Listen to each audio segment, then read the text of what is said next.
Hey everyone, welcome back to Heal, Survive, and Thrive. I'm so glad you are here and I'm so excited for today's episode. Hey guys, welcome back to Heal, Survive, and Thrive. Thank you so much for joining me for this week's episode. So for this week, I wanted to talk about exposing the narcissist. So this is exposing the narcissist for who they really are and wanting to expose them to other people. So wanting others to see the things that you have seen. Now, if you've ever been around a narcissist or someone that has hurt you or betrayed you or lied to you or, tried to abuse you at work, it is very common amongst people that have gone through narcissistic abuse to want to expose them and wanting others to see the person that you saw. And the reason why most people that have been narcissistically abused want to expose the narcissist is because they can play this character to the outside world that they're a great person, that they're a great guy, that they're a great girl, that they're sweet and lovely, that they're just a good citizen, that they're a great worker. They're so likable, they're so charming, they're, the life of the party. So since this person is so good at playing this character and it infuriates you that you're seeing sides of this person. You're seeing this narcissist for who they really are, right? Like you're seeing the dysfunction, you're seeing the abuse, you're seeing the threats, the manipulation, the lies, the cheats, everything. You're seeing all of this. So, and no one else is seeing it. Everyone just believes that this person is the victim or this person is an angel or a good person. And so I hear it so often from people, I want to tell their news source of supply, or I want to expose them on social media, or it's so frustrating that they're pretending to live this life and they're really not this person. All of that is completely valid. So for this episode, I want to go over some things, some tips to help you with your own self throughout that process, throughout this process of wanting so badly to expose this person, and the things that you can do to really let go of that. And also things that while you're working on this stuff to let go of that yourself, things that just will naturally happen with this narcissist. So if you really want to expose someone for who they are, these are the things that you need to work on. And it always starts with yourself. I always say everything in life starts with you. Whatever you want in life, it has to come from you first. So if you want to expose someone, the stuff that I'm going to talk about, it is all about you. The stuff that you have to do, the stuff that you have to work on within yourself to expose this person for who they really are. So one of the first things that I want to go over, and this is something that a lot of people struggle with, and it's not going to be the first thing that you want to hear, but it is the reality of life. There are some people that may never see this person for who they really are because they believe the lies. They don't see this person as being manipulative. They don't see this person as being abusive. They are at a different point in their journey. And so they're not where you are. They don't see the things that you're seeing because they're taking all of the abuse. So that's something that we really have to come to terms with. We have to accept that not everyone is going to see this person for who we have seen them to be. We have seen the threats and the manipulation and the abuse and, verbal abuse. We've seen all of these abusive tactics that the narcissist has used on us. It doesn't mean that they're using this on every single person. Doesn't mean that they're going to use it on their next victim. And their next victim or a friend or a family member or a coworker, again, at a different point in their journey, and also has a different dynamic with this narcissist. So not everyone is going to have the relationship that you had with this person. So the only person that will really, without the narcissist really exposing themselves, the only person that'll really ever see this abuse, the dysfunction, everything, is another victim. So I hear very often from people I get a lot of messages on social media about this, and especially when it comes to the narcissist's next source of supply, their new girlfriend, their new boyfriend, the new person that they're seeing, and the victim is struggling because I want to expose this person. I want their new girlfriend or boyfriend to see that this person isn't the great guy, isn't the great girl. And a lot of that is your own ego. It's like, because you've been hurt, because you've been wounded, you want to expose this person. And again, I totally understand that. But in order to really expose someone for who they are, you have to let go of the need of wanting to do it, because all you're doing is really wasting your own time, your own energy on something that no longer has anything to do with you. So don't worry so much about really what other people are thinking, because like I said, people are going to think whatever they want to think. They're going to believe whatever they want to believe. But the people that are closest to you know the situation for what really happened. They know who you are. So you have to really work on letting go of the need of wanting to expose this person. So the next thing is you have to focus on yourself. So you need to keep being who you are. Don't turn into a person that you're not. Don't turn into someone that's bitter and angry. That's not who you are. So don't become something that you're not. You need to move on from the abuse. And you need to be able to get to a place where you no longer care about the smear campaigns. You no longer care about what the narcissist is saying about you, that it's completely irrelevant. Because when you care so much and you want to prove to the world, hey, I'm not this person that the narcissist is making me out to be. And how can that person even say that when they've done this, this, and this? When you come from that place, that means that you're not secure with yourself, that you feel the need that you need to prove to the world that you're the good person, that you're the victim. And the more you try fighting that, the more you're actually exposing that you're the quote crazy one, or that you're the angry one. You're basically proving the narcissist's point. So if you can learn to hold on to yourself and say, you know what, regardless of what this person is saying about me, I know who I am, and what they say is completely irrelevant, because I'm going to keep being me. And the more you keep being who you are, the more you're proving that what the narcissist is saying about you is actually wrong. So you're helping the situation. So when you let go of the need, when you let go of, I don't care about what they're saying about me, they can say whatever they want, and people can believe whatever they want. When you get to that place, it's so, so freeing, and it's so healthy, because you know who you are, and you're not controlled by, and you're not insecure, and your self-esteem isn't affected because someone else wants to create a story about you that isn't true, or that the narcissist wants to label themselves as the victim and you're the problem. You no longer care about those things, because again, they're completely irrelevant. When we want something to happen so badly in life, right? We want to expose this person. We want to meet a great partner. When we want something so badly that we try to force it to happen, it almost never happens. We never get the result that we wanted to get. But when you let go of the need of wanting to control what people are thinking about this person, or control what they're thinking about you, and you just let go, that's when you start getting results. And it's the same thing in life. When I talk about manifestation, when I talk about, attracting a great partner, attracting a great job, yes, all of those things, the thoughts you think every single day, and, positivity and all of that stuff, and working on yourself and knowing what you want in a partner, and all of those things are so, so important. But when I talk about manifesting, the very last thing in order to really bring something that you want to fruition is letting go of control. You have to let go. You have to say, okay, I've done all the work, and now I need to let go in order to bring what you want into your own reality.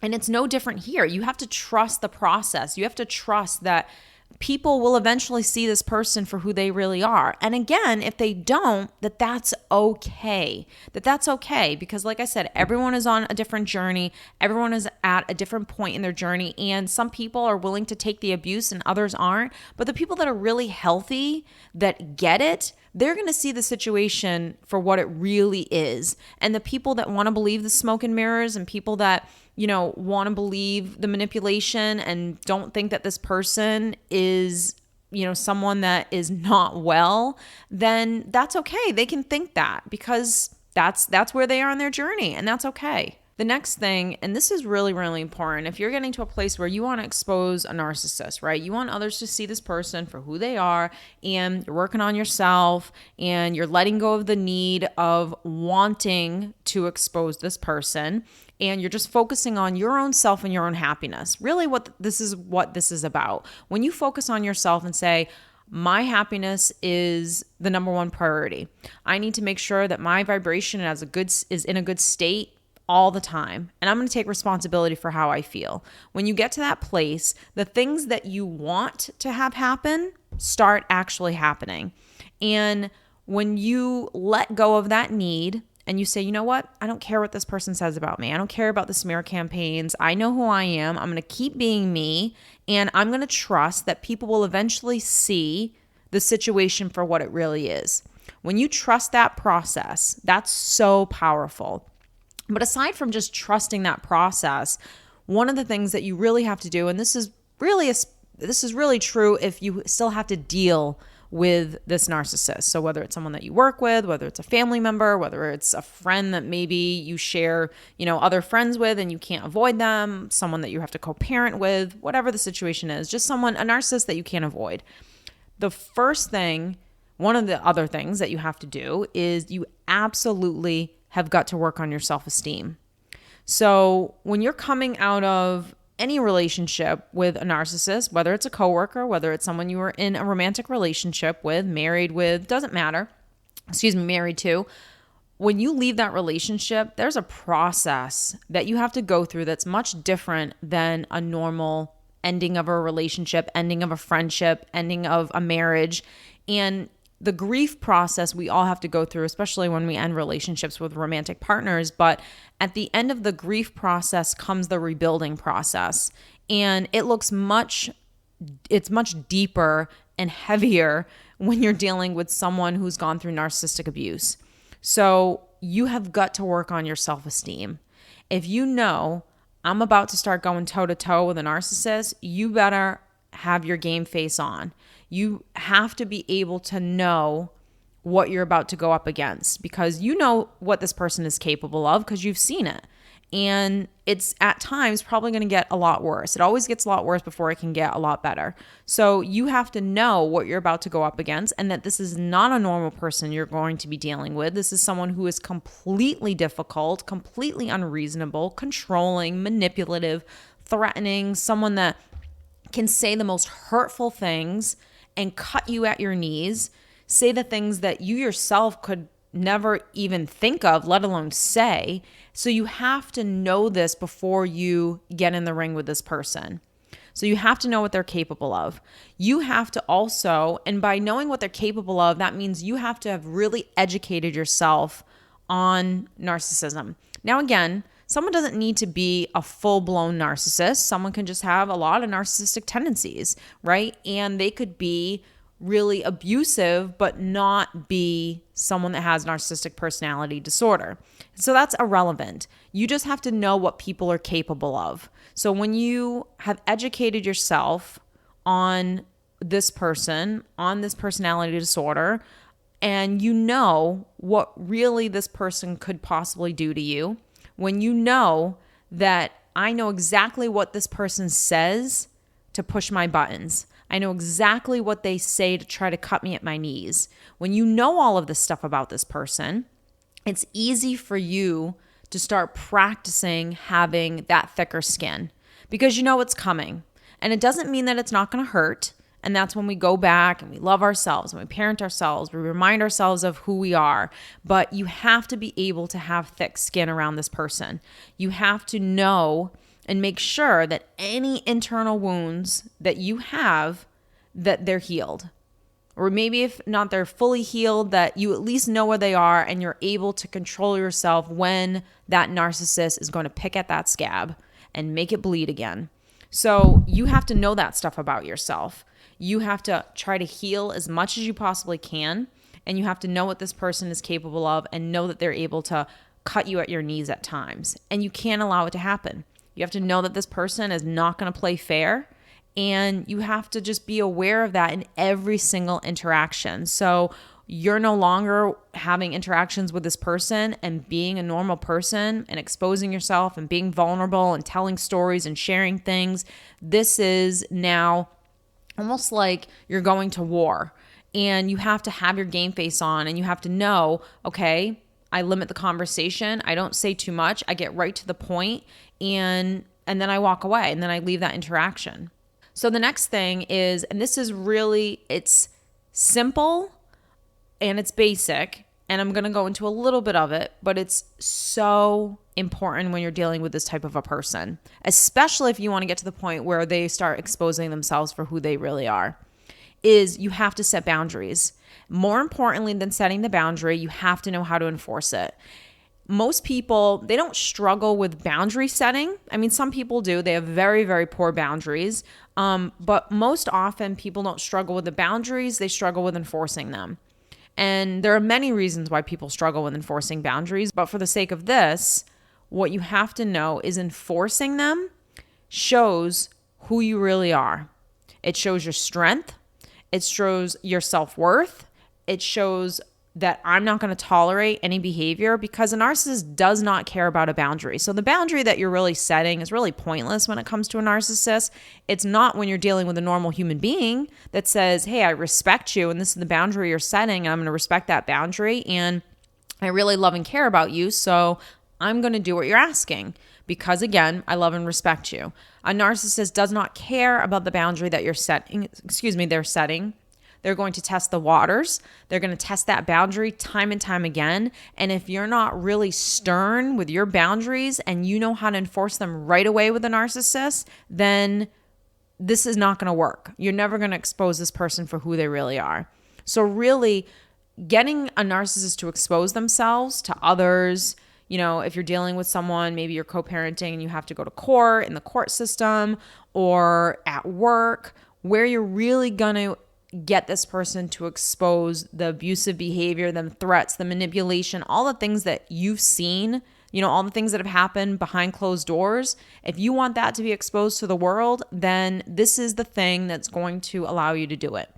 And it's enforcing your boundaries. So now every situation is completely different depending on the relationship that you have with the person. But what I always tell people is, you have to know when the abuse starts.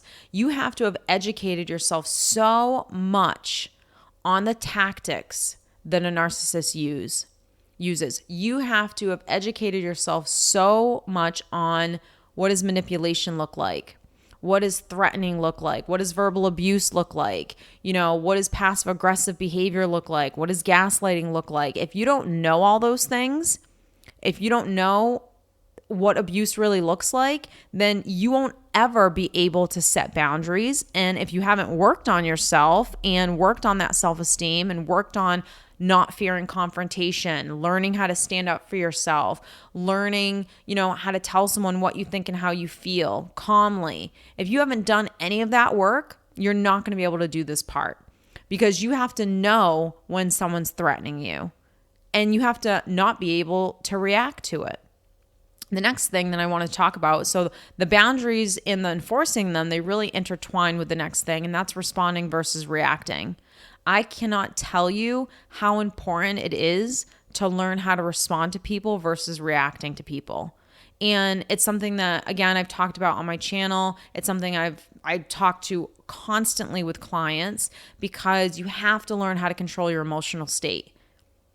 And this is true of not just dealing with abusive people, but really dealing with anyone. When you're constantly reacting to life, that is a very unhealthy way of approaching people and approaching life. When you learn how to respond, you'll be so surprised at what comes of that, because you've learned how to hold on to yourself. That shows confidence. That shows, I know who I am, I know what I want, I know what I think, and I'm able to communicate that with you in a healthy way, where I'm stating something calmly and I'm not reacting at all. I have no attitude, no negativity. I'm not passive aggressive. I'm just stating facts matter-of-factly to you. That's self-empowerment. That's being able to love yourself. And that's really telling someone what you think and how you feel in a healthy way. If you learn how to communicate with a narcissist in a healthy way for your own self, right? Telling someone calmly, reacting to the behavior, saying, you're starting to threaten me now and I'm no longer engaging in this conversation, or I don't like the fact that I feel like I'm being manipulative and I won't stand for it any longer. And enforcing that boundary, that is really going to boost your self-esteem, and it's also going to set the tone and start educating this narcissist on who you are now.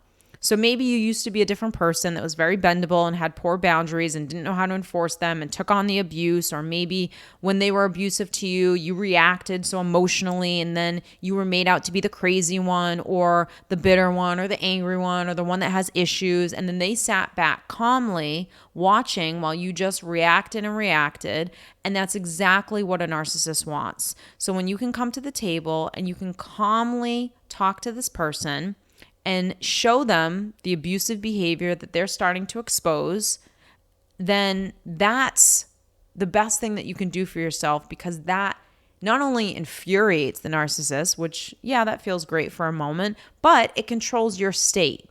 And you're no longer entangled in a big, dramatic, negative mess with this person. Remember, responding to a narcissist drives them crazy because they want the reaction. They feed off the drama, they feed off the negativity. It makes them feel important. So they literally need that to survive. So just like they need positive supply, enablers, feeding their ego or feeding that inner emptiness that they have, negative attention does the same exact thing. So this is why responding versus reacting is so amazing, and it's healthy because it diffuses the narcissist. They don't know what to do after this, because especially if you've always been the person that reacts. So if you've always been the reactor and all of a sudden you're no longer arguing with them and you're no longer wanting them to see your side and prove them wrong, and oh my God, how can you think this? This is so ridiculous. What you did was so selfish, and you're fighting that. When you stop fighting that and you just state what you need, how you feel, and that this is what's going to happen, and you keep enforcing it, things really, really start to change in your dynamic with this person and exposing them. Remember, when you're responding, they no longer have anything to hold against you. And that's what you want. You want to get down to the facts. You don't want to have anything that they can expose you as being the crazy one, the unreasonable one, the one that's so emotional all the time. You don't want to have any of that against you. So when you no longer fight what they're saying, it is not only freeing for you and healthy for you, and allows you to control your own state in your vibration, which feels amazing, but it drives the other person crazy, and that's what you want. And it also teaches you how to be able to detach emotionally from an abuser. And that's the best thing you can do. That's creating the wall around yourself that I always like to say. And you have to learn how to create that wall, not just with an abuser, but sometimes with anyone. You have to be able to learn how to detach yourself emotionally from situations. So like I said, when you're responding versus reacting, you're no longer looking like the irrational person, but actually looking like the healthy one.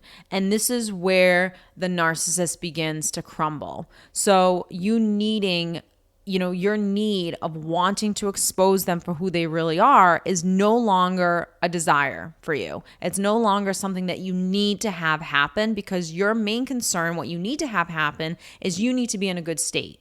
You need to feel good in every single moment. And in order to do that, these are the things that you have to do. And by doing these things that are actually focusing on yourself first, you also get what you desire in return. So after doing all of this work, how does this person actually expose themselves? So, okay, Steph, I'm doing all this work. I'm working on myself. I'm calm. I'm responding, not reacting. I'm enforcing boundaries. I'm limiting my contact with this person. I'm staying true to who I am, and I'm not getting angry or bitter. And my need for really wanting this person to expose themselves is starting to subside. It's starting to fade away. But how do they actually expose themselves? So when this happens, when you've done all of this work, what starts to happen with this narcissist, with this abuser, is they become very childlike. This is when the tantrums start. And this is when the abuse starts to actually really kick in. Now, when the harassment, the threats, manipulation, verbal abuse happens, you're still good to go. You've still worked on yourself so much that you know how to handle all of this. So you just sit back and you watch it happen, because normally what's happened is when all of this stuff has taken place, the harassment, the threats, manipulation, verbal abuse, you've either responded or you've become so fearful and you've tightened up and you've caved and you've given the narcissist what they want. And that no longer happens because you know how to take care of yourself. So you know how to handle all of this abuse. And again, this is not easy stuff. This is not stuff that, all of a sudden you're going to become a brick, hard as nails, and you're going to be able to take all this stuff. No, you're going to have moments where this person has beat you down so badly, and you might have a day where you need to recoup from all of this. And especially if you have to deal with this narcissist on a very frequent basis. But the more you take this abuse, you take this harassment, okay, this manipulation, these threats, and you learn how to really deal with it. When I tell you it's not easy, don't get me wrong, but it will build such a muscle within yourself of you being able to not only handle certain situations in a really healthy way and learn how to really take care of yourself also in the process, but you're building that confidence muscle. You're building that no matter what anyone tries to do to you, that they can never break you. And that is such a powerful thing to learn. And I always say, sometimes the people that teach you the best lessons in life are the people that treat you like shit. Basically, the people that treat you the worst in life sometimes are your greatest teachers, if you can see the lesson in it. And learning how to deal with this harassment, the manipulation, all of these things, all the backlash that's going to happen because this person's starting to throw tantrums and act childlike because they're not getting what they want. When you see this for what it really is, when you see, wow, you're actually just a toddler that's pouting in the corner, stomping your feet because you're not getting your way, it starts to help you a little bit better. It makes things a lot easier because now you're seeing this person for who they really are. I mean, you've always known this, but you're seeing this such childlike behavior, and other people start seeing it as well. And you start to realize, wow, all the work, all the heartache, all the stuff that I had to go through, all those difficult times, all that time where I had to not fear confrontation and stand up for myself, all that work that I had to do, it's paying off because look, this person's starting to crumble now. They're starting to lose their cool.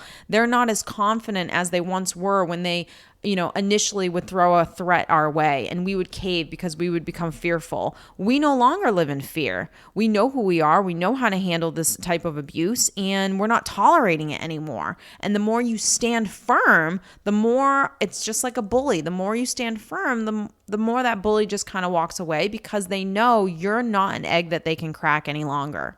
Now, the reason why this childlike behavior starts to happen is something called a narcissistic injury, which I'm sure a lot of you have heard. So basically, you have bruised that ego. You have not given the narcissist what they want, and now you're going to suffer. So this is why all of that harassment, threats, manipulation, all of this abuse starts coming. This is where the backlash starts to come. It's basically, like I said, a child that's not getting their way and is throwing a temper tantrum. Now, while this abuse is not something I know that you would want to sign up for, I do think that this behavior is what starts to eventually expose this person for who they really are, because they're not capable of respecting boundaries, and they're not capable of being okay with not getting what they want because they don't know how to fill themselves up inside. So just keep holding on to yourself throughout this process. You practice that self-love. You learn how to love yourself. Practice self-parenting. Keep practicing enforcing boundaries. And when the boundaries are getting broken, what do you do about it? Practicing that stuff. All of this is practice, practice, practice. Practice not fearing confrontation, not fearing standing up for yourself. And every single time you have to engage with this person, know, okay, this is a test. This is a test of my emotional toughness, my mental toughness.